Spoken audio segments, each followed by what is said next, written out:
ये बीमार है?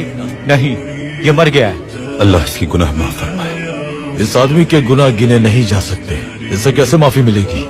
अल्लाह अजीम है, हम अपना फर्ज पूरा करते हैं। जनाजे की तैयारी कीजिए। कोई इसका जनाजा पढ़ने के लिए रजामंद नहीं होगा जनाब। लेकिन क्यों?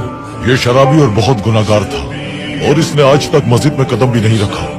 ये हमेशा हराम मशरूब हाथ में लिए फिरता था और रमजान का एहतराम भी नहीं करता था।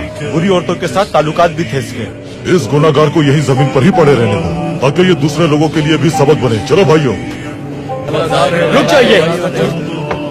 अस्सलाम वालेकुम। वालेकुम अस्सलाम। क्या ये हक्की साहब का घर है? जी लेकिन वो घर पर नहीं है। आपके नुकसान पर अफसोस है। हक्की साहब अल्लाह की रहमत में चले गए हैं। आप मुझे तरह छोड़ गए हक्की साहब। हम उनके जनाजे का सब इंतजाम करेंगे। वो मुझे कहते थे लेकिन मुझे यकीन नहीं था कि खातून तुम फिक्र मत करो, मेरा जनाजा हो जाएगा। हमारे पास खानदान और रियासत है। साहिब अजीब थे, वो देर रात तक काम करते थे।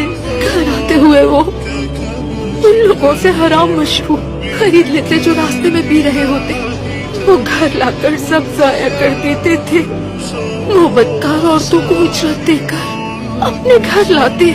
वो उन औरतों को रकम देने के बाद सीधे रास्ते पर चलने की नसीहत करते थे हक्की साहब। इसलिए सब उनको गलत समझते थे।